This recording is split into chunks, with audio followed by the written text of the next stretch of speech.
তোমার স্মরণ রাখতে হবে। কি রাখতে হবে? স্মরণ রাখতে হবে। আজকে যদি আমরা মৃত্যুর কথা স্মরণ করি তাহলে আমরা গুনার কাজ করতে পারবো? কথা বলুন, করতে পারবো না।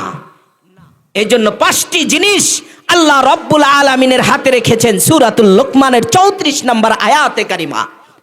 রাসূল বলেন, হায়াত মউত আমার হাতে। হায়াত মউত কার হাতে? একটু বলবেন, হায়াত মউত কার হাতে?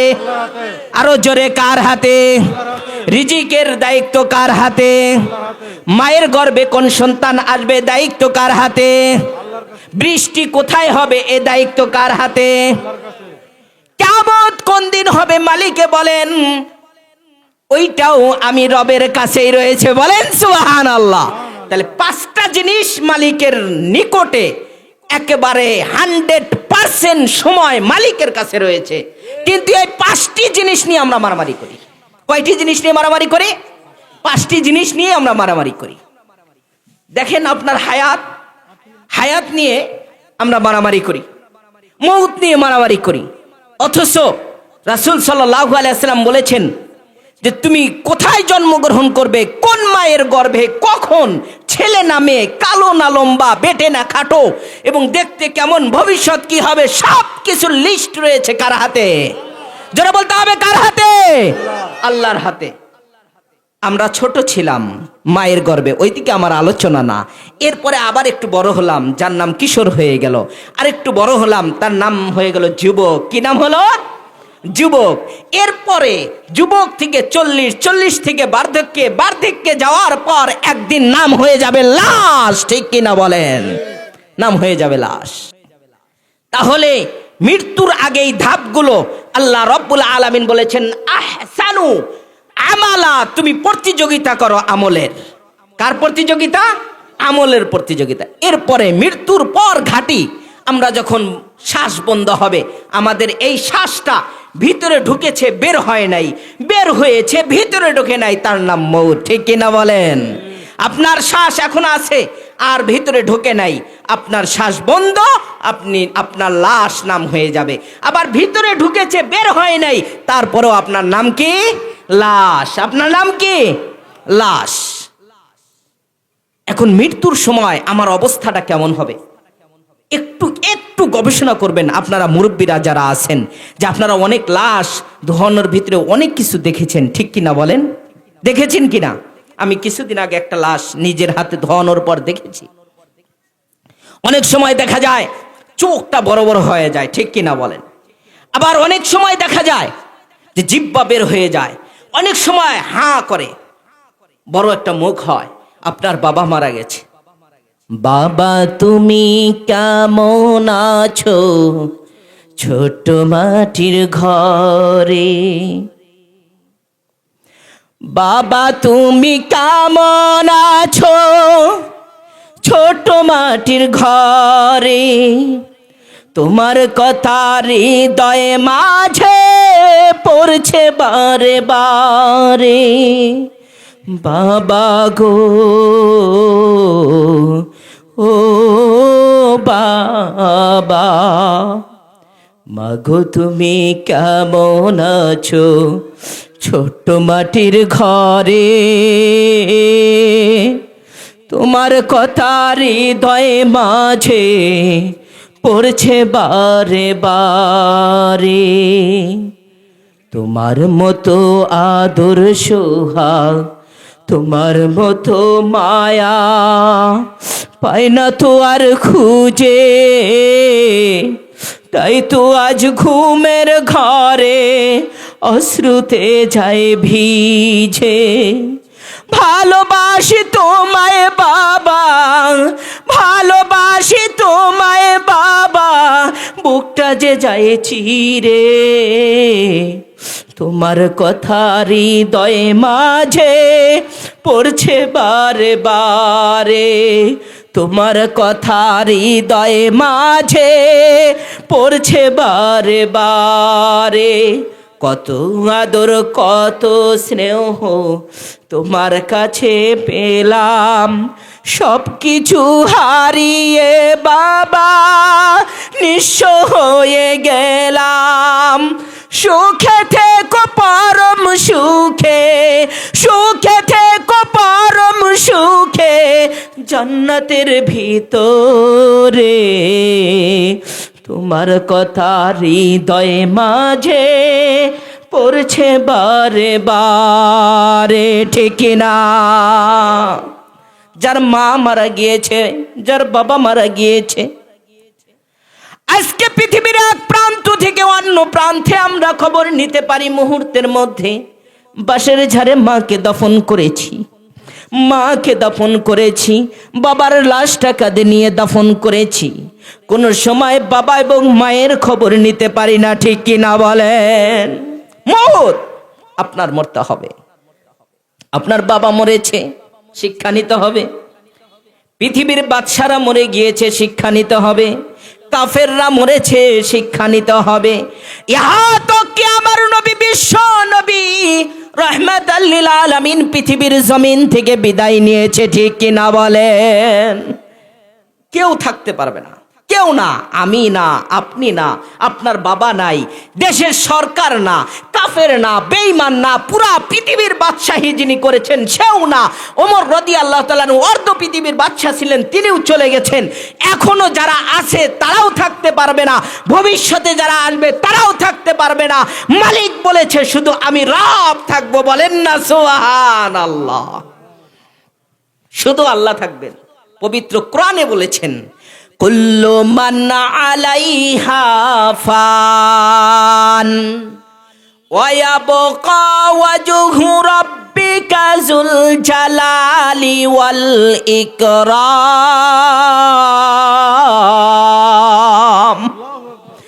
মালিকে বলেছেন কেউ থাকতে পারবে না। মৃত্যু নামক মাখলুকেরও মৃত্যু হয়ে যাবে, আজরাইলেরও মৃত্যু হবে, ইসরাফিলেরও মৃত্যু হবে। আজরাইল, ইসরাফিল, মিকাইল, জিব্রাইল আলাইহিস সালাতু ওয়াস সালাম হলো সবচেয়ে বড় ফেরেশতা। সবারই মৃত্যু হবে, এই মৃত্যু থেকে কেউ বাঁচতে পারবে না। আল্লাহ রাব্বুল আলামিন বলেন সূরাতুল আবাসার মধ্যে, ফাইদা জাআতিস সাখা ইয়াউমা ইয়াফিরুল মারউ মিন আখি ওয়া উম্মিহি ওয়া আবি ওয়া সাহিবাতিহি ওয়া বানি। কেউ থাকতে পারবে না। রব্বে কারীম বলেন আল কারিয়া মাল কারিয়া, ঝলঝলা হয়ে যাবে। ইজা ঝুলঝিলাতিল আরদু জিলঝালাহা, ভূমিকম্প হয়ে যাবে, পৃথিবী তছনছ হয়ে যাবে। সামান্য একটু ভূমিকম্প হয়েছে, আমরা কিন্তু আতঙ্কে শেষ হয়েছি, ঠিক কি না বলেন? কেউ থাকতে পারবে না, কেউ না। সব মানুষ মরে যাবে, মরণ থেকে কেউ বাঁচতে পারবে না। এই মরণের যন্ত্রণা আর কঠিন কি অবস্থা হবে। আল্লাহ রাব্বুল আলামিন সূরাতুন নাজিয়ার মধ্যে বলেন ওয়ান নাজিআতি গারকান ওয়ান নাশিতাতি নাশতা ওয়াস সাবিহাতি সাবহা।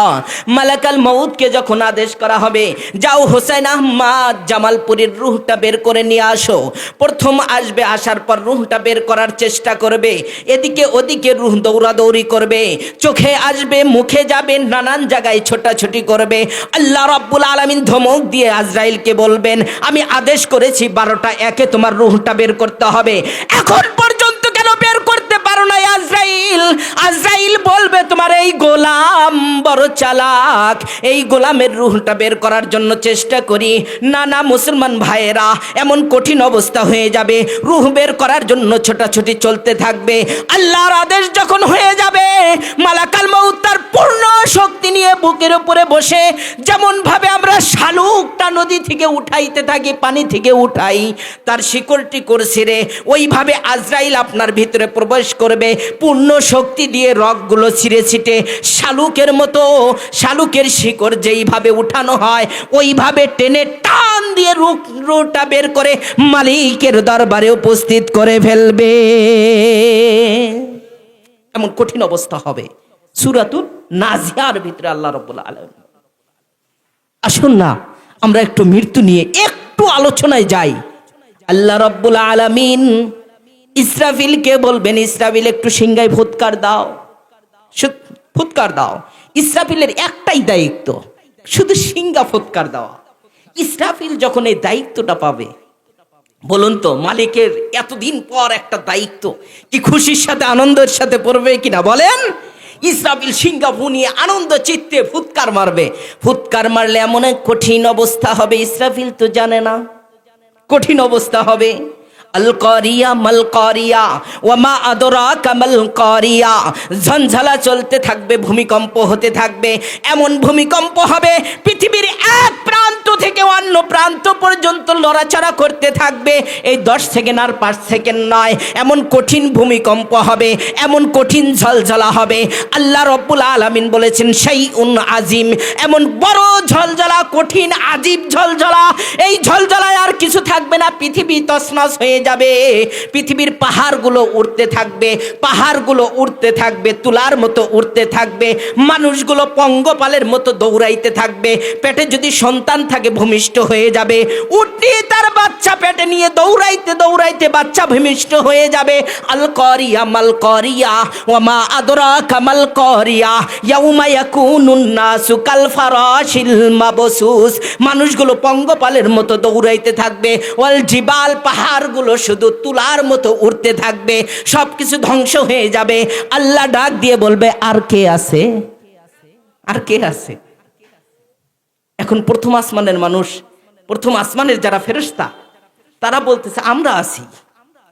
তারা এই ঝঞ্ঝালা আর সিংহার ফুৎকারে এমন বিকট আওয়াজে তারা চলে আসবে 6 নাম্বার আসমানে। কয় নাম্বার? কথা বলেন, একটু কথা বলেন, কয় নাম্বার? 6 নাম্বার। 6 নাম্বারের আসমানের ফেরেশতা কখনো 7 নাম্বারের ফেরেশতা দেখে নাই। বিশাল দেহের অধিকারী হবে। এই দেহ দেখে তারা ভয়ে ওখানেই মারা যাবে। 6 নাম্বারের ফেরেশতাগুলো 5 নাম্বারে যাবে, 5 নাম্বারের গুলো 4 নাম্বারে, 4 নাম্বারের গুলো এইভাবে ধারাবাহিক 1 নাম্বারে। 1 নাম্বারের ফেরেশতাগুলো জমিনে চলে আসবে। জমিনের মানুষগুলো দেখে ওখানেই মারা যাবে। এমন ফুৎকার, প্রথম ফুৎকার ইসরাফিলের।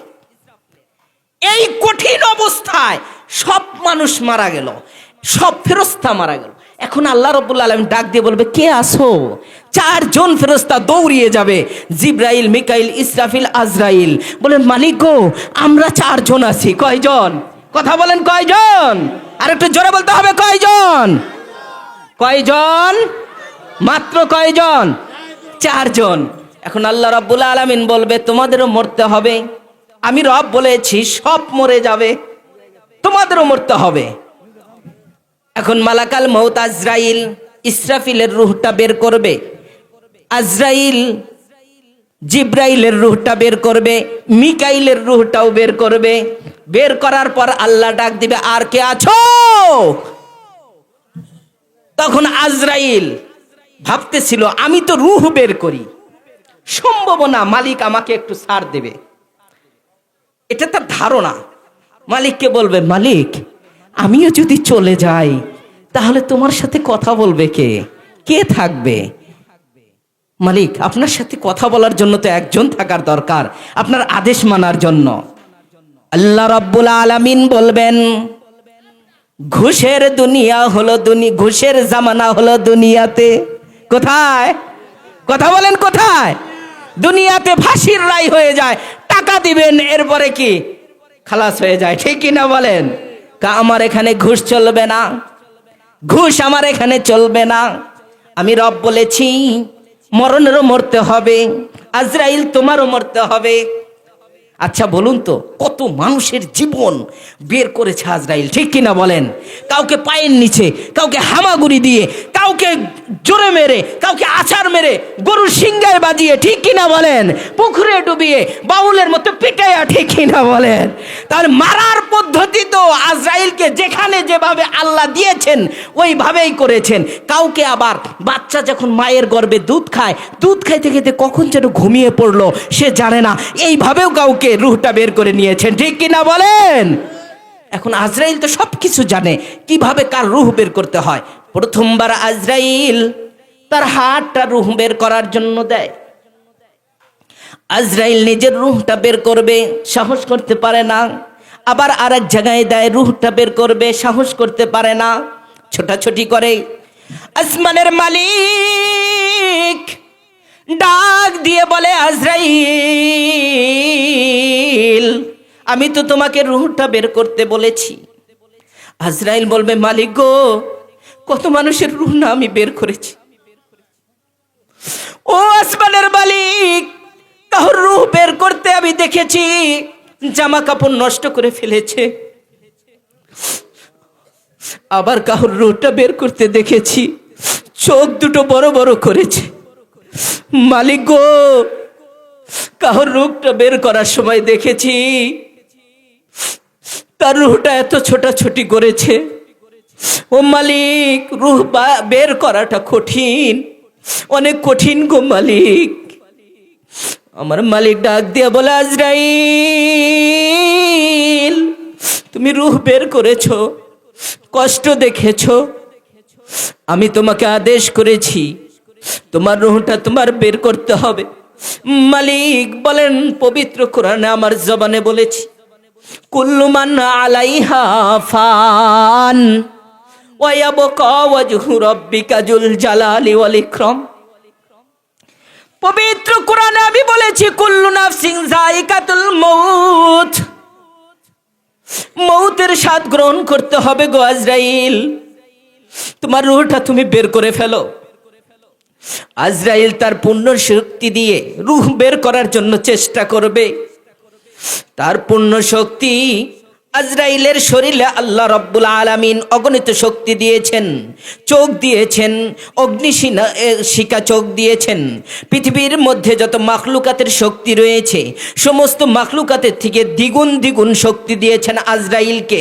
কারণটা হলো আপনার সাথে তো মারামারি করে রূহটা বের করতে হবে। এই জন্য আজরাইল মালিকের আদেশ পাওয়ার সঙ্গে সঙ্গে বলবে, আমার রূহটা বের করতে হবে। আমার মালিক যদি নারাজ হয়ে যায়, এই জন্য আজরাইল ডাক দিয়ে বলবে, মালিক তুমি আমাকে শক্তি দাও রূহটা বের করার জন্য। সুবহানাল্লাহ বলেন, শক্তি দাও না মালিক, শক্তি দাও। মালিকে বলবে, রূহটা বের করো। বের করার জন্য হাত দিবে। হাদিসে এসেছে, কিতাবে এসেছে, আজরাইল এমন জোরে একটা চিৎকার করবে, পৃথিবীর জমিনে যদি কোনো মানুষ আর জীবজন্তু থাকতো, ও মুসলমান ভাইরা আমার, ও বাবাজিরা, ও ঘরবাড়ির মুসলমানেরা, তাহলে সব কিছু ওই চিৎকারে তামা তামা হয়ে যাইতো। আজকে মরণের ভয় নাই। আকসিরু যিকরা হাযিমিল লাযাতিল মাউত। এমন কঠিন অবস্থায় আজরাইল রূহটা বের করবে। বের করার পর মালিকের দরবারে যখন দেওয়া হবে, মালিকে বলবে, কে আছো? কেউ নাই, কেউ আর সাড়া দিবে না। আল্লাহ রাব্বুল আলামিন বলবে, কুল্লু মান আলাইহা ফান। আজকের রাজত্ব হলো আমার রাজত্ব, বলেন না সুবহানাল্লাহ। রাজত্ব কার? আমার। কুল্লু মান আলাইহা ফান, সব কিছু ধ্বংস, সব কিছু শেষ। আচ্ছা বলুন তো, সিঙ্গার ফুয়ার একটা বাকি আছে কি না? আছে, আছে কি না বলেন? প্রথম সিঙ্গায় সব শেষ, আজরাইল সহ শেষ, মৃত্যু শেষ। এখন আরেকটা সিঙ্গার ফু বাকি। এখন যদি ওই সিঙ্গার ফু দিতে হয়, তাহলে ইসরাফিলকে উঠাইতে হবে কি না বলেন? আল্লাহ বড় মায়াশীল, ক্ষমাশীল। মালিকের রূহটা নিয়ে ইসরাফিলের হাতে দিবে। আলোচনা চলবে, চলবে। একটু আপনারা নড়াচড়া করেন না, অনেক দূর থেকে এসেছি আমি, আপনারা জানেন। ফাঁকা জায়গাগুলো জিগরে জিগরে একটু পূরণ করেন, ইনশাআল্লাহ আমি আলোচনা করব। একটু তাকবীর দিয়ে আপনার সামনের দিকে, লিল্লাহি তাকবীর, লা ইলাহা ইল্লাল্লাহ, লা ইলাহা ইল্লাল্লাহ, লা ইলাহা ইল্লাল্লাহ। নৌকা চলে না মাঝি ছাড়া, গাড়ি চলে না ড্রাইভার ছাড়া, আসমান চলে না আল্লাহ ছাড়া। জোরে লা ইলাহা, আরো জোরে লা ইলাহা। মালিকের বড় দয়া লেগে গেল, আমি মালিক তো একা, আবার সিঙ্গা ফুৎকার দিতে হবে। ইসরাফিলকে রূহটা আল্লাহ দান করলেন, সুবহানাল্লাহ বলেন। ইসরাফিলকে রূহ দিলেন, বললেন ইসরাফিল তুমি আর একটা ফুৎকার দাও, এই ফুৎকারের পর আবার তোমার মরে যেতে হবে, সুবহানাল্লাহ বলেন। একটা ফুৎকারের জন্য, অল্প সময়ের জন্য আমি তোমাকে একটু রূহটা দান করলাম, দয়া মায়া করে। আমি রহমান, আল্লাহ তো দয়ার সাগর, এই জন্য আল্লাহ বললেন যে আমি তোমাকে মায়া করে রূহটা দিয়েছি, সুবহানাল্লাহ বলেন। আর একটু জোরে সুবহানাল্লাহ। মালিক কত দয়ালু। রূহ দিলেন ইসরাফিল, ওঠার পর বললেন আলহামদুলিল্লাহ, সুবহানাল্লাহ। রূহ পেয়েছেন, বলেন আলহামদুলিল্লাহ। রূহ পাওয়ার পর মালিককে বললেন মালিক কি করতে পারি আবার? আবার সিঙ্গারটা হাতে নাও, ফুৎকারটা দাও। আর একটা ফুৎকার আছে সূরাতুল আবাসা, ইসরাফিল আলাইহিস সালাতু ওয়াস সালাম সিঙ্গাটা নিবেন, নেওয়ার পর এবার আর হাসি খুশি নাই, কারণ আগে তো বোঝে নাই, ঠিক কিনা বলেন। এবার সিঙ্গারটা ফুৎকার দিয়ে ইসরাফিল আর ফুৎকার দেয় না। মালিকে বলে ফুৎকার দাও না ইসরাফিল। কয় মালিক গো ফুৎকার দিতে পারি না, প্রথম ফুৎকারে আমি দেখেছি কি অবস্থাগুলো হয়েছে, এমন কঠিন অবস্থা হয়েছে গো মালিক, ফুৎকার দেওয়ার মতো শক্তি আমার নাই।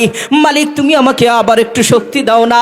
মালিক আবার শক্তি দান করবে, ইসরাফিল ফুৎকার দিবে। ফাইদা জা সাখা ইয়াউমা ইয়াফিরুল মারউ মিন আখি ওয়া উম্মিহি ওয়া আবি ওয়া সাহিবাতিহি ওয়া বানি। ওই সিঙ্গা ফুৎকারের পর মানুষগুলো জমিন থেকে যেমন বৃষ্টির দিন কেঁচো ওঠে, কেঁচো কেঁচো, এই কেঁচোর মতো করে মানুষ কবর থেকে উঠতে থাকবে। আল্লাহ রব্বুল আলামিন বলেছেন মিনহা খলাকনাকুম ওয়া ফিহা নুঈদুকুম ওয়া মিনহা নুখরিজুকুম। আবারও উঠতে হবে, আবারও উঠতে হবে। ইসরাফিলের ফুৎকারে আমার কাছে আসতে হবে। ওই কেচোর মতো করে মানুষগুলো উঠতে থাকবে। আয়েশা সিদ্দিকা জিজ্ঞাসা করেন, মা ফাতেমা জিজ্ঞাসা করেন, ইয়া রাসূলুল্লাহ আমরা যে ওই সময় উঠব, আমাদের তো পরনে কোনো জামা থাকবে না, আমরা উলঙ্গ হয়ে উঠব, কে কার দিকে তাকাবে, লজ্জা লাগবে কিনা? আল্লাহর হাবিব বলেন, আয়েশা গো, ও ফাতিমা তুমি কি জানো না একজন আর একজনের দিকে তাকানোর কোনো সুযোগ পাবে না। সবাই ইয়া নাফসি ইয়া নাফসি ওয়া উম্মিহি ওয়া আবি ওয়া সাহিবাতিহি ওয়া বানি, সন্তান দিয়ে দৌড়াইবে আর বলবে আমার কোনোদিন পৃথিবীতে বিবাহ হয় নাই, আমি কোনোদিন বাবা হই নাই, আমার কোনো মা বাবা নাই, সন্তান নাই, স্বামী স্ত্রী নাই, আমার ভাই বোন নাই, শুধু দৌড়াবে আর বলবে ইয়া নাফসি ইয়া নাফসি ইয়া নাফসি। মানুষগুলো শুধু দৌড়াইতে থাকবে। আল্লাহ রব্বুল আলামিন বলবেন আমতাজুল ইয়াউমা আইয়ুহাল মুজরিমুন, তোমরা দল হয়ে যাও। কি হয়ে যাও? একটু মনে রাখবেন এই পর্যন্ত। তাহলে মৃত্যু থেকে কেউ বাঁচতে পারবে? একটু কথা বলেন, বাঁচতে পারবে? আসুন না অল্প সময়ের জন্য আমরা মূল ইতিহাসে যাই। কবরস্থানে গেলে আমরা বুঝতে পারি মৌত একদিন আসবে, ঠিক কিনা বলেন? আপনি যত জমিদার হন না কেন, আর যত কোটিপতি হন না কেন, যত বাদশাহ হন না কেন, আপনার কবর থেকে শিক্ষা নিতে হবে, আমার একদিন এখান থেকে আমারও এই জায়গায় আসতে হবে, ঠিক কিনা বলেন? এরপরে মেডিকেলে গেলে আরেকটা শিক্ষা আমরা পাই যে এখানে যত শক্তিধর হোক না কেন, সে বিছানায় পড়ে শুধু এক মুঠো চাউল খেতে পারবে অথবা এক মুঠো ভাত খেতে পারবে, রুটি খেতে পারবে, ডাক্তার থেকে সাজেশন, ঠিক কিনা বলেন? ডাক্তার থেকে সাজেশন।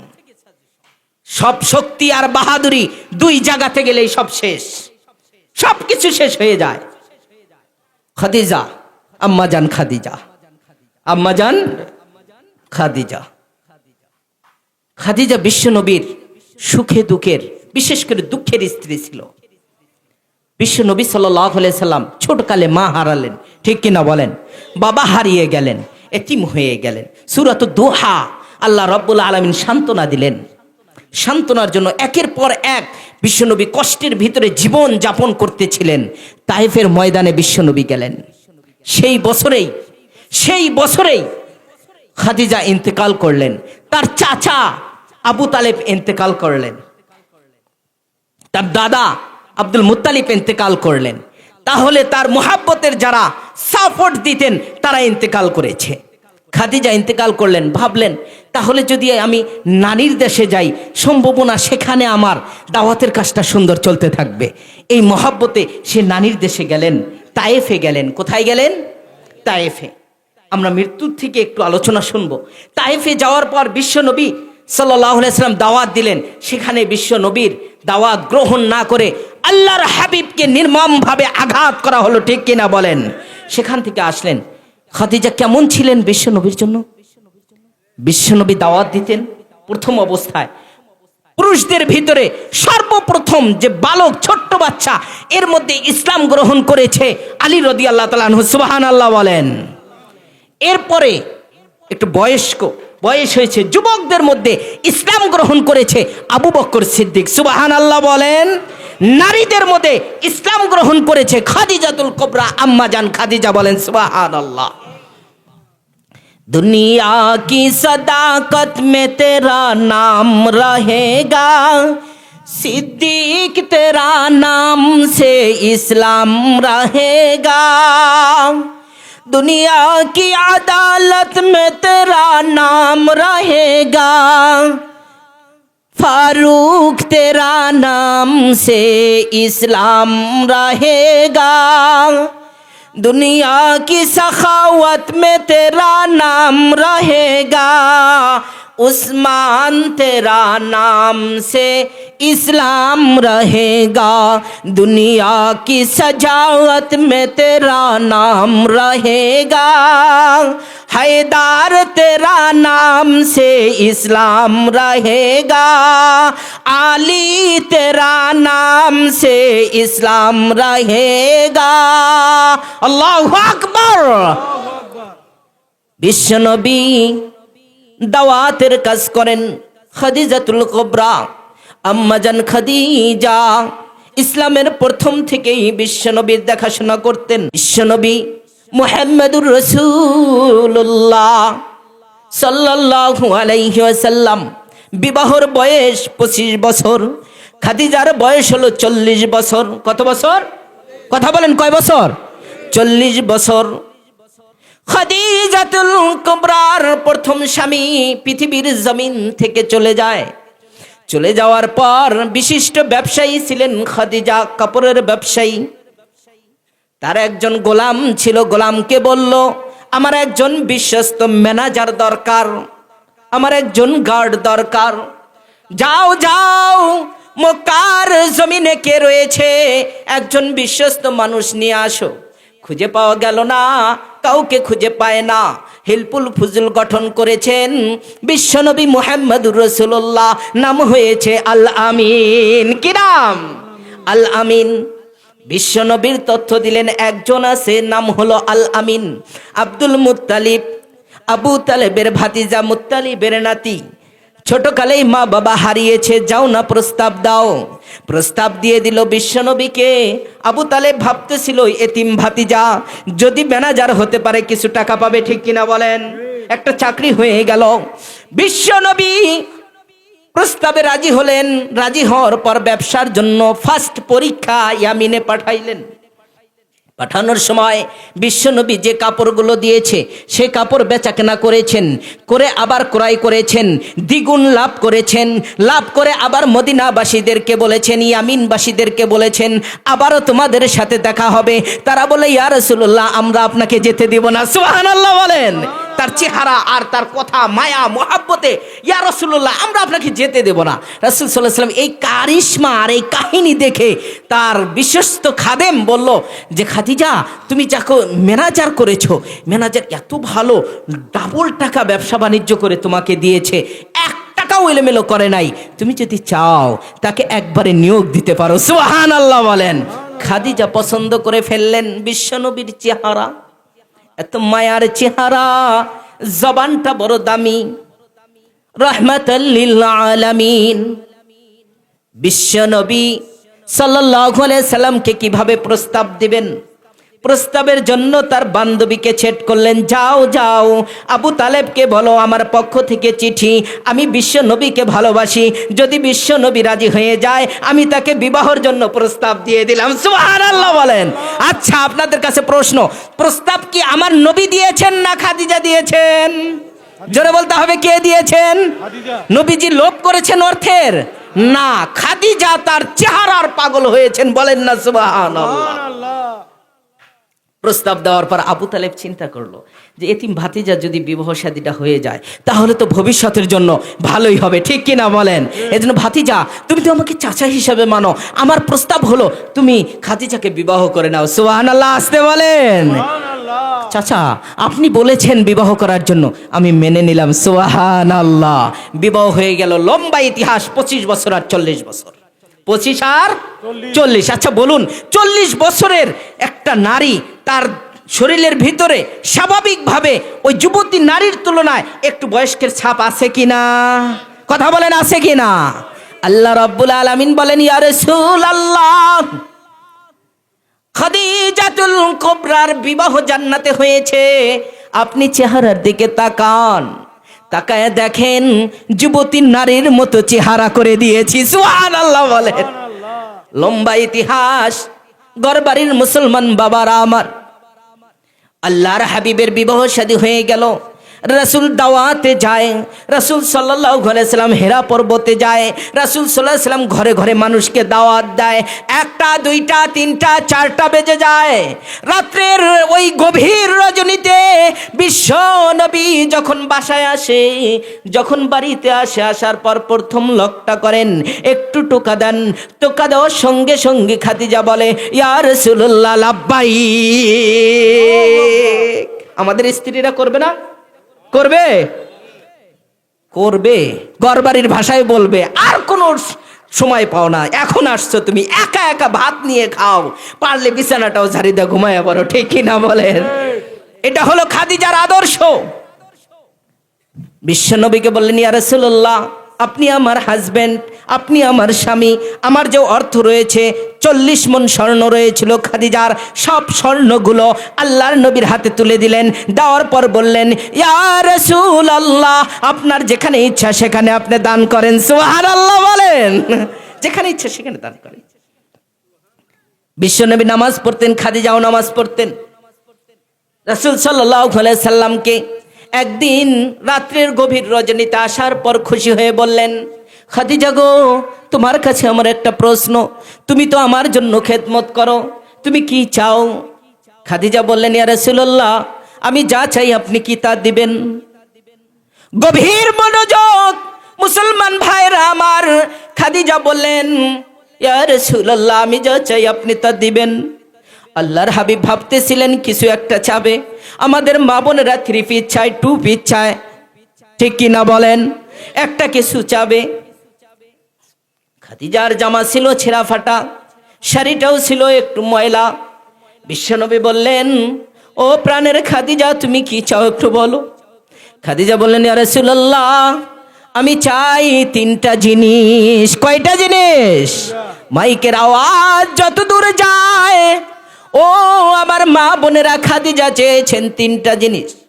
1 নম্বরে চেয়েছেন 3 তালা বাড়ি, 2 নম্বরে চেয়েছেন প্রাইভেট কার, 3 নম্বরে চেয়েছেন সুন্দর একটা পরিবেশ।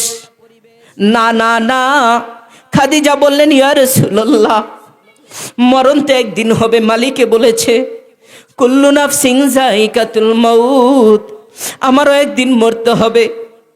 আমি 3টা জিনিস চাই। আল্লাহর হাবিব বললেন, খাদিজা তুমি বলো কোন 3টা জিনিস চাও, আমি মুহাম্মদ তোমাকে জবান দিচ্ছি 3টা জিনিস দিয়ে দেব। বলেন না সুবহানাল্লাহ।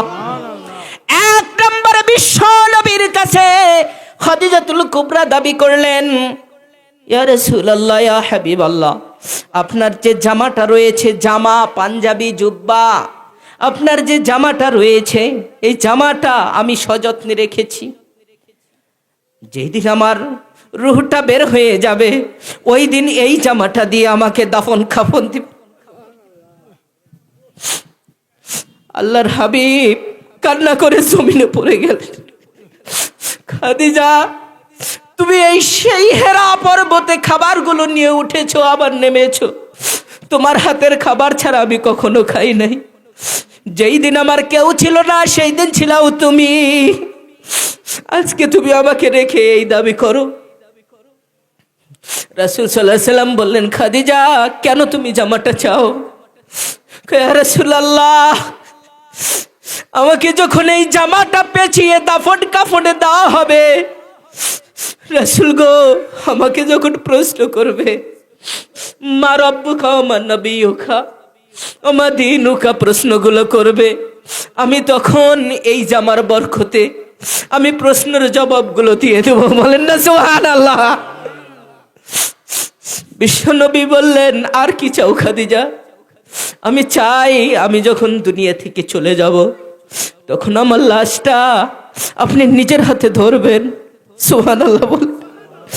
নিজের হাতে ধরে দো জাহানের নবী বিশ্ব নবী রাহমাতাল লিল আলামিনকে বলেন, প্যারা হাবিব, আপনি যখন লাশটা জমিনে নামাবেন, কবরে দাফন করবেন, আপনার এই পা মোবারক কবরের মধ্যে ঘুরতে থাকবে, আপনার পায়ের সাথে মাটিগুলো সংস্পর্শ হবে, মাটির সম্পর্ক হবে।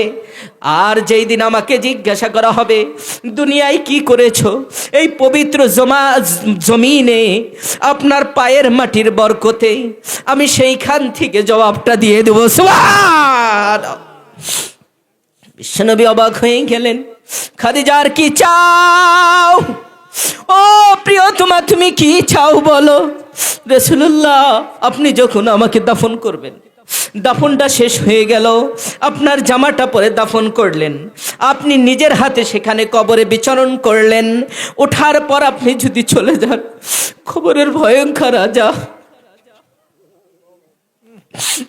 এই পাশের মাটি ওই পাশের মাটি যখন চাপ দিবে, আমার এই পাজরের হাড়গুলো পাশ থেকে ও পাশে ঢুকে যাবে, কঠিন একটা আওয়াজ হবে, আর ভয়ঙ্কর ভয়ঙ্কর জীবজন্তুগুলো ছেদ করা হবে।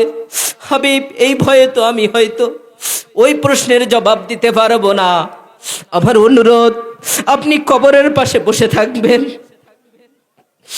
আমাকে যতক্ষণ পর্যন্ত প্রশ্ন উত্তর না হবে ততক্ষণ পর্যন্ত আপনি এখানেই বসে থাকবেন। যদি না দিতে পারি, আপনি জবাবটা দিয়ে দিবেন। সুবহানাল্লাহ। বিশ্বনবী বললেন, প্রিয়তমা, তুমি যা চেয়েছো আমি বিশ্বাসী, আল্লাহ তোমাকে জান্নাত নসিব করবে। সুবহানাল্লাহ বলেন। শুধুমাত্র কেবলমাত্র আল্লাহ রাব্বুল আলামিন পৃথিবীর জমিনে সরাসরি কবরের ভিতরে সালাম দিয়েছেন। শুধুমাত্র কেবলমাত্র একজন নারীকে আল্লাহ রাব্বুল আলামিন পৃথিবীর জমিন থেকে সালাম দিয়েছেন, আসমান থেকে সালাম দিয়েছেন, সুসংবাদ দিয়েছেন যে তুমি জান্নাতি। কবরে নামানোর আগে আল্লাহ রাব্বুল আলামিন খাদিজাকে সালাম দিয়ে বলেন, খাদিজা, তুমি জান্নাতি। সুবহানাল্লাহ। মরণের স্বাদ সবারই হবে, বিশ্ব নবীর হবে, বিশ্ব নবীর রাসূল সাল্লাল্লাহু আলাইহি ওয়াসাল্লামের হবে। পৃথিবীর যদি কোনো কিছু বিশ্বাস না করেন, আল্লাহকে গালি দেন, সরকারকে মানেন না, মউতকে মানেন না, হায়াতকে মানেন না, কোনো কিছু মানেন না, সুদ ঘুষ বিচার কোনো কিছু মানেন না, রিজিক হায়াত কোনো কিছু সব কিছু অবিশ্বাস করেন, কিন্তু মৃত্যুকে বিশ্বাস করতে হবে। তার প্রমাণ হলো আমার নবী বিশ্ব নবী ইন্তেকাল করেছেন, ঠিক কিনা বলেন? নবীজি ইন্তেকাল করবেন, 14 দিন অসুস্থ বিশ্ব নবী, বুখারীর বর্ণনা। 14 দিন বিশ্বনবী মুহাম্মাদুর রাসূলুল্লাহ অসুস্থ হয়ে গেলেন। একটি জানাজা থেকে আসার পর স্ত্রীদেরকে নিয়ে পরামর্শ করলেন, ও আমার স্ত্রী সাহেবানরা, তোমরা যদি চাও আমি একটু অসুস্থ হয়েছি, আমার ছোট স্ত্রী আয়েশা সিদ্দিকার ঘরে থাকবো। সবাই সম্মতিক্রমে বিশ্বনবীকে সময় দিলেন, যাও আয়েশার সাথে থাকো। আয়েশার সাথে বিশ্বনবী থাকা শুরু করলেন। 7 দিন অতিক্রম হওয়ার পর বিশ্বনবী আস্তে আস্তে অসুস্থ বেড়েই চলছে। আয়েশা বলেন, ইয়া রাসূলুল্লাহ, আপনার অবস্থা খুব ভালো না, মসজিদে যেতে পারেন না, 5 দিন অসুস্থ হয়ে গেলেন গুরুতর। এর মধ্যে 3 দিন বিশ্বনবী মসজিদে যেতে পারলেন না। আবু বক্করকে অনুমতি দিলেন, যাও যাও আবু বক্কর নামাজটা পড়িয়ে দাও। আবু বক্কর চিন্তা করলেন, আমি যদি নামাজ পড়াই বিশ্বনবী যদি পিছনে থাকে, বলুন নামাজ হবে? জোরে বলুন। আয়েশা সিদ্দিকা বিশ্বনবীকে বললেন, বাবা জানতো নামাজ পড়াইতে চায় না, তোমার বাবাকে বলো সেজন্য নামাজটা পড়ায়, আমি মসজিদে যাব না, এখান থেকে দেখব কিভাবে নামাজ পড়ায়। আমি যদি চলে যাই আমার ইসলাম ধরে রাখার মতো মানুষ আছে কিনা? সুবহানাল্লাহ বলেন, লিল্লাহি তাকবীর। ইসলাম ধরে রাখার মতো মানুষ আছে কিনা? আবু বকর সিদ্দিক বুঝে ফেললেন বিশ্বনবী দুনিয়াতে থাকবেন না। নামাজে গেলেন। 3 দিন নামাজের পর ফজরের নামাজের সময়, সুবে সাদেকের সময় বিশ্বনবীর সাকরাতুল মউত শুরু হয়ে গেল। মউতের যন্ত্রণা শুরু হয়ে গেল, মউতের জ্বালা যন্ত্রণা শুরু হলো। ইয়ামিনের একটি চাদর দিয়ে বিশ্বনবীকে ঘুমায়ে দেওয়া হলো। বিশ্বনবী একবার হাতটা বের করেন, আবার চাদরের মধ্যে ঢুকায়া দেন। মুসলমান ভাইরা আমার, হাত ঢুকান আর বের করেন, পাটা বের করেন, আবার পাটা ঢুকায়া দেন চাদরের মধ্যে। এসব কিছু চিত্র দেখেন আয়েশা সিদ্দিকা। এই চিত্র দেখে মা ফাতিমাকে বলল, খাতুনে জান্নাত ফাতিমা দৌড়িয়ে এসে দেখে বাবা জানের অবস্থা সুবিধাজনক না। বাবাকে জিজ্ঞাসা করে, বাবা তুমি কি আমাদের ছেড়ে চলে যাবে? বিশ্বনবী ঠোঁট নড়ায়, একটু একটু করে, শোনা যায় না কি বলে আমার হাবিব, বোঝা যায় না আমার নবী কি বলে। বিশ্বনবীর জবান শুধু এইভাবে নড়াচড়া করে। ইশারা করলেন মা ফাতিমাকে, খাতুনে জান্নাত ফাতিমা। চলে আসলেন বিশ্বনবীর মুখের কাছে, কানটা লাগিয়ে দিলেন। ভাবতেছিলেন কিছু একটা বলবে, না না না, বিশ্বনবীর জবানে বলেন, ইয়া উম্মতি ইয়া উম্মতি ইয়া উম্মতি। ফাতিমা চিৎকার দিয়ে বলেন, ইয়া রাসূলুল্লাহ, আপনি কি দুনিয়াতে থাকবেন না?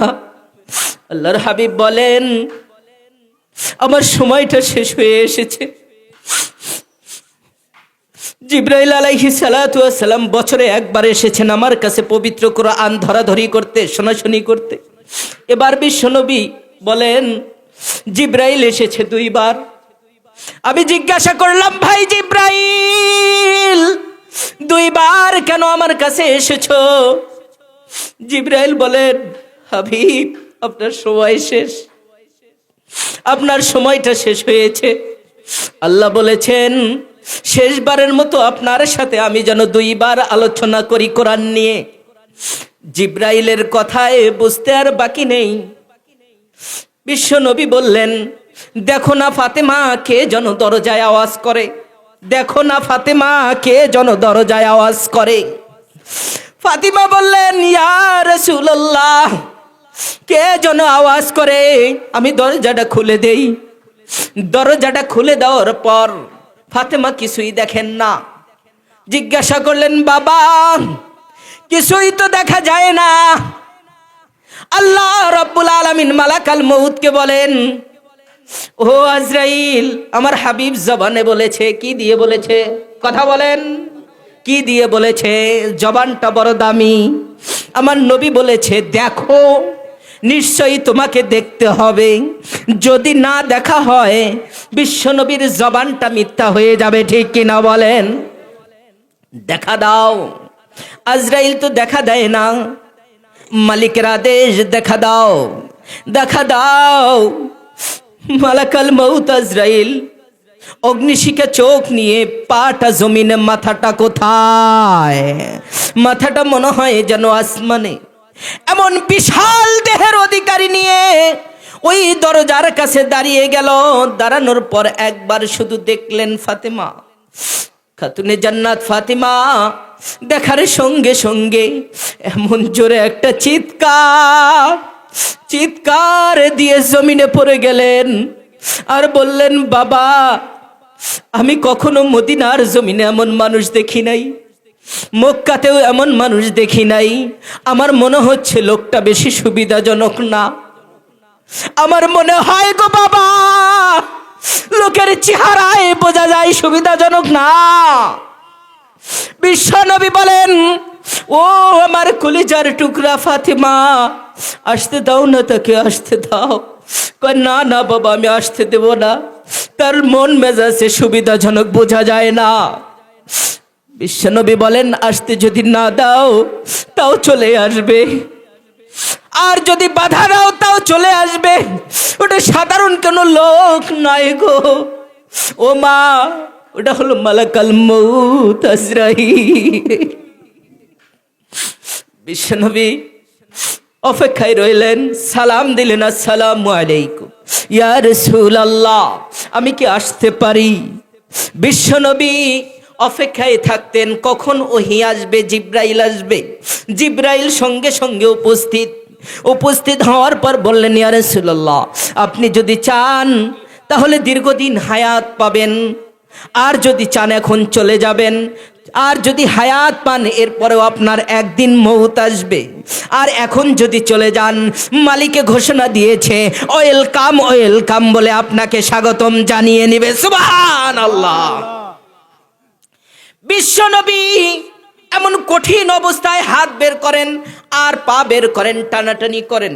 এই কঠিন মুহূর্তে বিশ্বনবীর এমন অবস্থা হচ্ছে, বিশ্বনবী জবান দিয়ে নসিহত করলেন, যাও আমার একটা নসিহত মেনে নাও, একটা নসিহত মেনে নাও।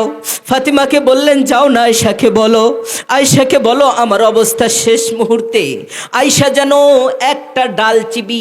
একটা ডাল চিবিয়ে মেসওয়াক করে আমাকে একটু মেসওয়াকটা করায়া দেয়। সুবহানাল্লাহ বলেন। আয়েশা সিদ্দিকার রানের উপরে আয়েশা সিদ্দিকা জিহ্বা দিয়ে কি করলেন, দাঁত দিয়ে চিবিয়ে সেই লালা সহকারে বিশ্বনবীর জবানে দিলেন। রাসূল সাল্লাল্লাহু আলাইহি সাল্লাম বলেছেন, আমার রক্ত যার ভিতরে যাবে, আমার থুতু যার ভিতরে যাবে, আমার প্রস্রাব পায়খানা যার শরীরে লাগবে, আল্লাহ রাব্বুল আলামিন এই উসিলায় তাকে কিয়ামতের দিন জান্নাত নসিব করবে। বলেন সুবহানাল্লাহ। বিশ্বনবীর জবানের লালা আয়েশা সিদ্দিকার লালার সাথে লেগে গেল, ঠিক কিনা বলেন? বিশ্বনবীর জবানের যে লালা, সেই লালাটা কোথায় লেগে গেল? আয়েশা সিদ্দিকার জবানের সাথে লেগে গেল। আয়েশা সিদ্দিকাকে বললেন যে তুমি একটু মেসওয়াক করে দাও, একটু মেসওয়াক করে দাও।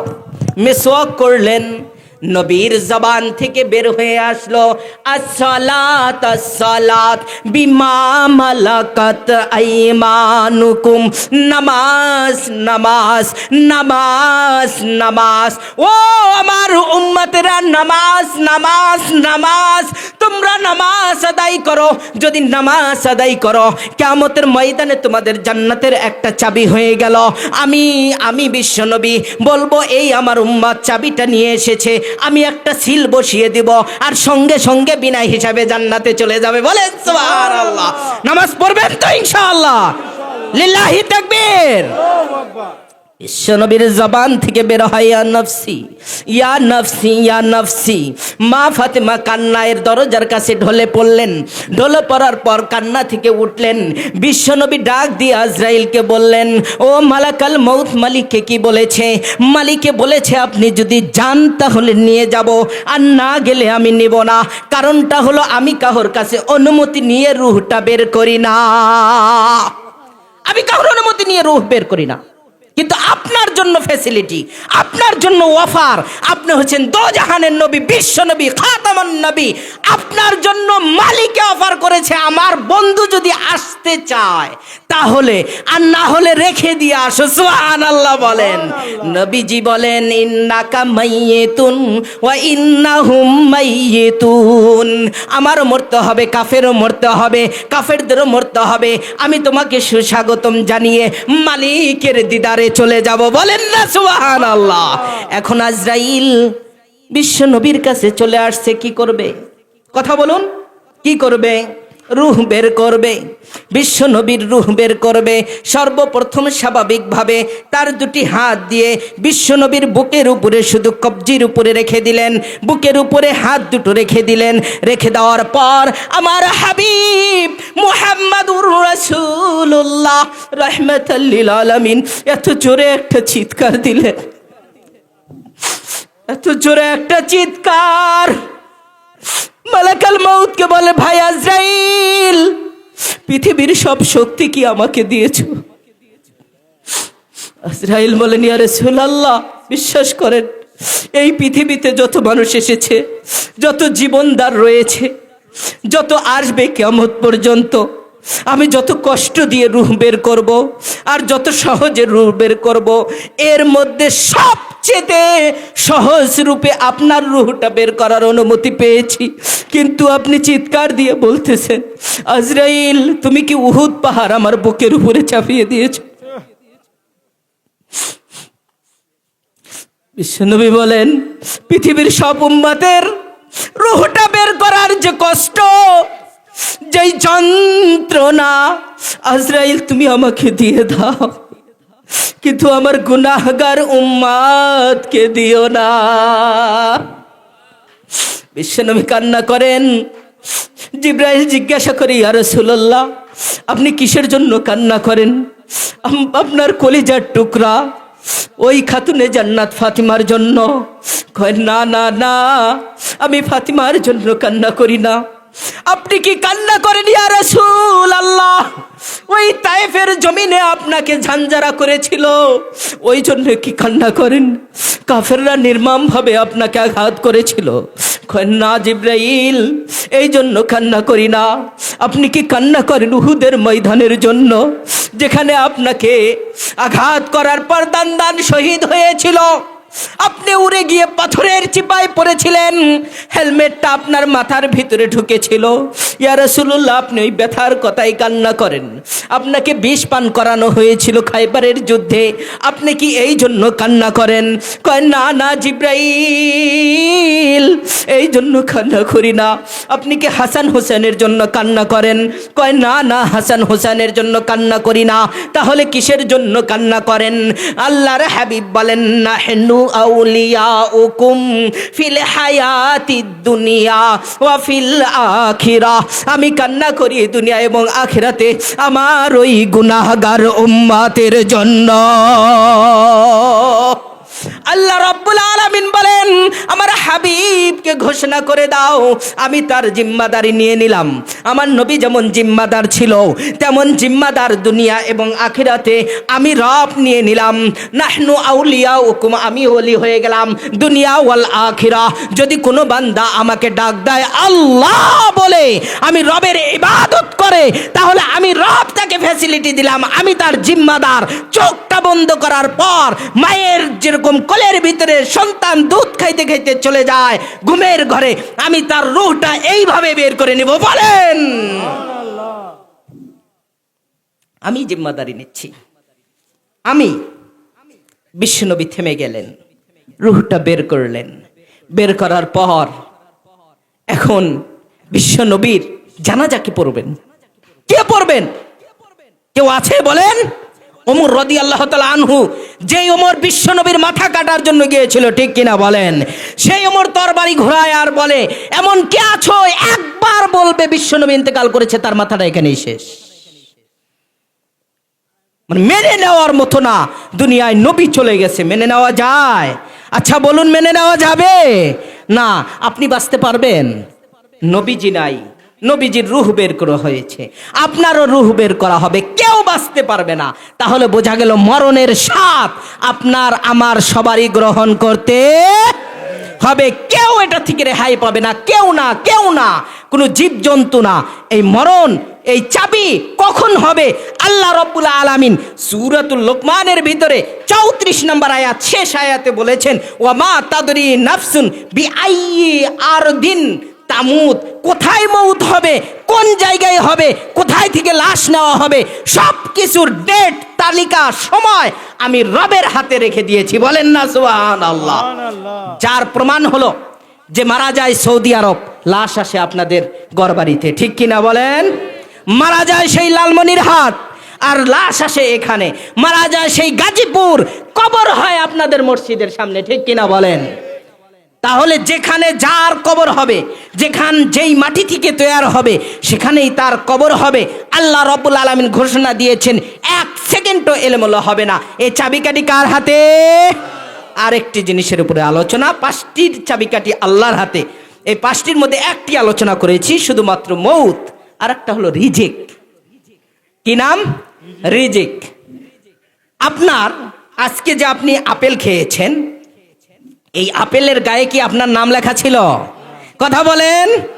আপেলটা তো হতে পারে চায়না থেকে এসেছে। কোথায় থেকে? চায়না বা অন্য কোনো রাষ্ট্র থেকে এসেছে। এই আপেল আমি ধরেছি, দাম করেছি, জিজ্ঞাসা করেছি কত টাকা, আমার সাথে হয় নাই, ঠিক কিনা বলেন? এরপর আপনি দাম করেছেন যে এটা কত টাকা, আপনাকে দেয় নাই। এইভাবে সৌদি আরব থেকে, অন্য রাষ্ট্র থেকে আপনার এটা প্যাকেটজাত হয়ে শিপ করে, জাহাজে করে, এরপরে বাংলাদেশে ইম্পোর্ট হয়ে সেইখান থেকে আবার আমাদের গড়বাড়ি বাজারে এসেছে। হাজার হাজার মানুষ ধরেছে, কিন্তু কেনে নাই, ঠিক কিনা বলেন? কারণ ওখানে নাম লেখা হলো, সেখানে হাজী শুভ খানের নাম লেখা আছে। কার নাম? হাজী শুভ খান। এখন আমি দামাদামি করলে তো এটা আমার রিজিকে আসবে না, কারণ তার লেখা আছে হাদিস শরীফে। রাসূল সাল্লাল্লাহু আলাইহি ওয়াসাল্লাম বলেছেন, ইন্নার রিজকা লিয়াবতুলুল আবদ। রিজিক বান্দাকে তালাশ করে। সুবহানাল্লাহ বলেন। রিজিক কাকে তালাশ করে? বান্দাকে। বাস্তবে দেখি আমরা তালাশ করি, ঠিক কি না বলেন? সূরাতুল জুমায় আল্লাহ রাব্বুল আলামিন বলেছেন, তোমার নামাজ যখন শেষ হয়ে যায় তুমি জমিনে ঝাঁপায়া পড়ো। সুবহানাল্লাহ বলেন। আল্লাহ রাব্বুল আলামিন বলেন, ওয়া আল্লাইসা লিল ইনসানি ইল্লা মা সাআ। চেষ্টা করলে আমি তোমাকে রিজিক দিয়ে দিব। সুবহানাল্লাহ বলেন। তাহলে রিজিক আমাকে তালাশ করে। সেই রিজিকের নাম লেখা হলো হাজী সাহেবের। আমি দাম করলে ওটা কিনতে পারবো? কথা বলেন, কিনতে পারবো? রিজিকের মালিক কে? কখন, কোথায়? এক গ্লাস পানি, এক টুকরা ভাতের অংশ, আপেলের এক টুকরা অংশ, কোথায় কোন বাসায় খাবেন আপনার কোনো কল্পনা নাই। যে কোনো সময় হঠাৎ আপনি সেখানে পৌঁছে যাবেন, আর আপনার সামনে আসবে, রিজিকের যতটুকু আছে ততটুকু খেতে পারবেন, ঠিক কিনা বলেন? আপনি যদি হাজার চেষ্টা করেন যে এখানে যা বিরিয়ানি আছে সব খেয়ে নিব, পারবেন না। কারণ আপনার রিজিকে যদি না থাকে, যতটুকু আছে অতটুকু খেতে পারবেন। ডাক্তার থেকে আপনার সাজেশন হয়েছে সকালবেলা হাঁটতে হবে, একটা ডিম খেতে হবে, খাসির গোস্ত খাওয়া যাবে না, ঠিক কিনা বলেন? রিজিক বন্ধ হয়েছে। তাহলে রিজিক দেওয়ার মালিক কে? বন্দার মালিক কে? কখন, কোথায়, কোন টাইমে, কোন বাজারে, কোন আপেলে আপনার রিজিক আছে, এই নির্ধারণ কে করেছেন? আল্লাহ করেছেন।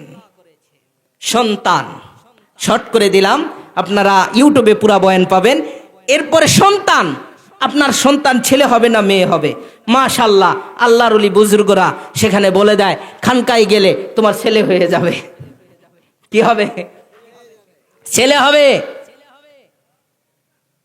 আল্লাহ রাব্বুল আলামিন বলেছেন, গর্ভে কোন সন্তান হবে এটার দায়িত্ব নিয়েছি আমি। কখন হবে এই দায়িত্ব নিয়েছি আমি। সুবহানাল্লাহ বলেন। এই ইলম আল্লাহ রাব্বুল আলামিনের কাছে রয়েছে। এখন এই সন্তান মায়ের গর্ভে আসে, আমরা এটা নিয়ে কত জায়গায় আলটা মালটা নানান কিছু করি, ঠিক কিনা বলেন? কিন্তু আপনি হাজারবার আলটা করলে ছেলে যদি হয় ছেলেই হবে, ঠিক কিনা বলেন?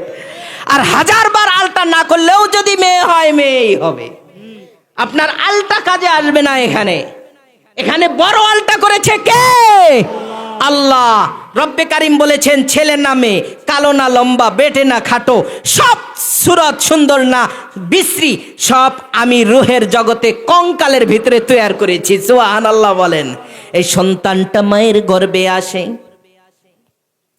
মা জননী ঘুমাইতে পারে না, ঠিক কিনা বলেন? মায়ের গর্ভে যখন সন্তান আসে, মুসলমান ভাইরা আমার, ও ঘরবাড়ির মুসলমান ভাইরা, আজকে থেকে পরীক্ষা করবেন। আপনি যখন খাবার টেবিলে বসেছেন, আপনার স্ত্রী দেখবেন একটু ছলনা করে সেই টেবিল থেকে চলে যাবে। কেন? প্রশ্ন করবেন, উত্তর করবে, আমার ভালো লাগে না। আসল কথা তো এটা না। কথা হলো, যখন খাবারটা ওই মা জননী মুখের মধ্যে দেয়, ওই সন্তান পেটের ভিতরে একটা লাথি মারে, সন্তান নড়াচড়া করে, ওই নড়াচড়ায় খাবারটা আবার বের হয়ে আসে, বমি হয়ে যায়। মা ওই সন্তানের ব্যথা গর্ভের ভিতরে লাফালাফি আর ঝাপাঝাপি সহ্য করতে পারে না, এই জন্য স্বামীকে বুঝতে দেয় না। স্বামীর টেবিল থেকে উঠে চলে যায়। আল্লাহ রাব্বুল আলামিন বলেন, ওয়াকাদা রাব্বুকা আল্লা তা'বুদু ইল্লা ইয়্যা ওয়া বিল ওয়ালিদাইনি ইহসানা। রব্বে কারীম বলেন, ওয়া'বুদুল্লাহা ওয়া লা তুশরিকু বিহি শাইআন ওয়া বিল ওয়ালিদাইনি ইহসানা। আল্লাহর হাবিব বলেন, তোমার মা, তোমার বাবা তোমার জন্য জান্নাত, তোমার জন্য জাহান্নাম। তোমার মা এবং বাবাই হলো জান্নাত জাহান্নাম, হুমা জান্নাতুকা ওয়া নারুকা। সন্তান নড়াচড়া করে। বিশ্ব নবীকে সাহাবা জিজ্ঞাসা করলেন, ইয়া রাসূলুল্লাহ, খেদমত করব কার? কার খেদমত করব? আল্লাহর হাবিব বললেন, তোমার মায়ের। আবারও প্রশ্ন করলেন, রাসূলুল্লাহ, খেদমত করব কার? আল্লাহর হাবিব বললেন, তোমার মায়ের। আবার প্রশ্ন করলেন, খেদমত করব কার? বলে তোমার মায়ের। চতুর্থবার প্রশ্ন করলেন, খেদমত করব কার? আল্লাহর হাবিব বললেন, তোমার বাবার। কার খেদমত করো? বাবার। এক নম্বরে হলো, সংক্ষিপ্ত বলি, যে মায়ের গর্ভে যখন সন্তান আসে, এই কষ্টে মা জননীরা রাত এবং দিন কাটায়, ঠিক কিনা বলেন? হাবিব বলেছেন, রাত যদি কাটায়, নফল ইবাদতের যে সওয়াব সারা রাত্রের যতদিন গর্ভে থাকবে সম্পূর্ণ সওয়াব ওই মা জননীর আমলনামায় লেখা হবে। সুবহানাল্লাহ। দুই নম্বরে বলেন, সারা দিন যে কষ্ট করে নফল রোজা রাখার সওয়াব তার আমলনামায় লেখা হবে। এই কারণে বলেছি তোমার মায়ের খেদমত করো। দুই নম্বরে বলেছেন, যখন এই সন্তান ভূমিষ্ঠ হয়, মা অনেক যন্ত্রণা কষ্ট ভোগ করে, এই জন্য হাবিব বললেন যে তোমার মায়ের খেদমত করো। তিন নম্বরে বলেছেন, তোমার মায়ের খেদমত করো যখন তুমি দুনিয়াতে আসো, 2 বছর পর্যন্ত তোমাকে দুধ পান করাতে হয়, এরপরে সাবালক পর্যন্ত তোমার অজু, ইস্তেঞ্জা, গোসল সব কিছুর কষ্ট ভোগ করতে হয় তোমার মায়ের, এই জন্য তোমার মায়ের খেদমত করো। 4 নম্বরে বলেছেন, তোমার বাবার খেদমত করো। কারণটা হলো, তোমার বাবাই সব কিছু বিভিন্ন জায়গায় থেকে রিজিক তোমার জন্য অন্বেষণ করে নিয়ে আসে, এই জন্য বলেন সুবহানাল্লাহ। তাহলে গর্ভের সন্তান ছেলে না মেয়ে, কার দায়িত্ব? কথা বলেন, কার? রিজিকের মালিক কে? বৃষ্টি। বৃষ্টি কোথায় হবে? কোথায় ভূমিকম্প হবে? কোথায় হবে? এসব কিছু নির্ধারণ করেছেন মিকাইল আলাইহিস সালাতু ওয়াস সালামের মাধ্যমে। আল্লাহ রাব্বুল আলামিন, মিকাইল যাও গড়বাড়ি বাজারে একটু বৃষ্টি দিয়ে আসো। এখানে বৃষ্টি, গাজীপুর বৃষ্টি নাই, ঠিক কিনা বলেন? এই বৃষ্টি কোন সময়, কখন? এখন শিলা বৃষ্টি হবে না সাধারণ বৃষ্টি হবে না বরফ বৃষ্টি হবে? কোন বৃষ্টি হবে আল্লাহ ফায়সালা করেন। কোথায় হবে তাও ফায়সালা করেন। না ঘূর্ণিঝড় হবে এটাও ফায়সালা করেন, ভূমিকম্প হবে এটাও ফায়সালা করেন কে? আল্লাহ। কিন্তু হাদিসে বলেছেন এটা কিয়ামতের লক্ষণ, ভূমিকম্প হওয়া। কিসের লক্ষণ? কিয়ামতের লক্ষণ। পাপের কারণে, পাপের বোঝা যখন বেশি হয়ে যায় তখন এইভাবে ভূমিকম্প হতে থাকবে। আর এই ভূমিকম্পের মধ্যে কত বড় বড় বিল্ডিং, শক্তিশালী কোনো কিছুই থাকবে না, ঠিক কিনা বলেন? কোনো শক্তি থাকে? এটা কিয়ামতের লক্ষণ। কিয়ামতের ছোট বড় মিলে 140টি লক্ষণ রয়েছে। কয়টি? সব কিছু বলার আমার সুযোগ নেই, কিন্তু এখানে ভূমিকম্প হলো কিয়ামতের একটি লক্ষণ। আজকে আমাদের পাপ বেড়ে গেছে, ছেলে না মেয়ে চেনা যায় না, ঠিক কিনা বলেন? আজকে গাড়িতে আসার সময় পিছনে ঝুঁটি বেঁধেছে, আমি ভাবতেছিলাম কোনো একটা নারী, আসলে ভালো করে তাকায় দেখি নারী না পুরুষ, মানে তার অবস্থা। আবার দেখা যায় কিছু মেয়েরা, আল্লাহ তাআলা মাফ করুক, তারা এমন প্যান্ট পরে যেই প্যান্টটা পিছন থেকে দেখলে বোঝা যায় না ছেলে না মেয়ে, ঠিক কিনা বলেন? এইটা আমরা মা বাবা, আমাদের এটা দায়িত্ব যে আমার কিয়ামত আসবে, আমার মাধ্যমে যেন কিয়ামত না আসে, ঠিক কিনা বলেন? কিয়ামত তো আসবেই, আমার মাধ্যমে যেন কিয়ামত না আসে। এখন এই কিয়ামতের লক্ষণ একের পর এক বেড়েই চলছে। আজকে দেখা যায় সুদ, এই সুদটা আমাদের ছোট্ট একটা বিষয়, এটা ইন্টারেস্ট, ছোট্ট একটা বিষয়। ঘুষ স্বাভাবিক বিষয়। মদ, এটার নাম পানি, এটার নাম কি? পানি, এটার নাম কি? পানি, গাজা, এটার নাম সিদ্ধি। এটার নাম কি? সিদ্ধি, সাধনা। এইভাবে একের পর এক সবকিছু সহজ হয়ে যাচ্ছে।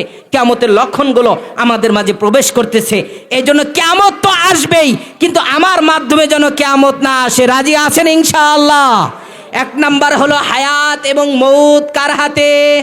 জোরে চিৎকার দা বলেন, আলোচনা শেষ। কার হাতে? আল্লাহর হাতে। 2 নাম্বার, রিজিকের মালিক কে? 3 নাম্বার, মায়ের গর্ভে সন্তান ছেলে নামিয়ে দায়িত্ব কার? 4 নাম্বার, বৃষ্টি কোথায় হবে, ঘূর্ণিঝড় কোথায় হবে, ঠিক সময় জানে কে? কিয়ামত কখন হবে, এই ফ্যাসিলিটি কোন সময় হবে, কিভাবে হবে, এই ঠিক মুহূর্তটা জানেন কে? আল্লাহ। এসব কিছু নিয়ে মারামারি করলে আমাদের কাম সারা। এই জন্য আমরা কি করব না, এটা নিয়ে মারামারি আলোচনা করব না।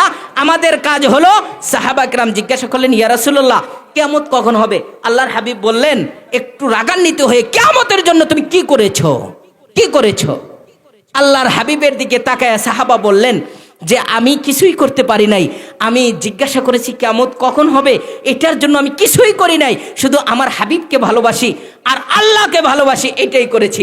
আল্লাহ নবী মুস্কি হাসি দিয়ে বললেন, তোমার সাথে আমার সাথে একসাথে জান্নাত হবে। বলেন সুবহানাল্লাহ। তাহলে আল্লাহর ভালোবাসা হলো ইবাদত, ফরজ ইবাদত। নবীর ভালোবাসা হলো সুন্নাত। আমি আলোচনা শেষ করছি। যত ইবাদত আছে ফরজ করব, যত সুন্নাত আছে সব ধরব, আর যত গুনাহ আছে সব, জোরে বলতে হবে, সব ছাড়বো ইনশাআল্লাহ। তাআলা সকলকে কবুল করুন, জোরে বলেন আমিন। আমি গাজীপুর থেকে এসেছি, আমার জন্য দোয়া করবেন। পঞ্চমবার আমি এখানে এসেছি, আপনারা অনেকে চিনতে পেরেছেন মনে হয়। এই দিনের দাওয়াত নিয়ে কালকে যাব ইনশাআল্লাহ সাভার। আল্লাহ যেন সহি সালামতে কোরআন হাদিসের আলোকে মানুষের দাওয়াত দেওয়ার জন্য তৌফিক দান করে, সকলে বলি আমিন। আপনাদের আকাঙ্ক্ষিত ওলামা হযরত এর মধ্যে প্রধান আকর্ষণ যিনি আজকে যার অপেক্ষায় এতক্ষণ আছেন, সম্ভাবনা উপস্থিত হয়েছে ইনশাআল্লাহ। আপনাদের মুক্তা ঝরা নসিহাত আপনাদের গিফট দিবে, উপহার দিবে। আমরা ধৈর্য ধারণ করে শেষ পর্যন্ত কেউ এখানে থাকবো, হ্যাঁ, আস্তাগফিরুল্লাহ, আসলে বুঝতে পারে নাই হযরত, মানে থাকবে বলেছে, থাকবে না। আল্লাহ সকলকে কবুল করুন, জোরে বলেন আমিন।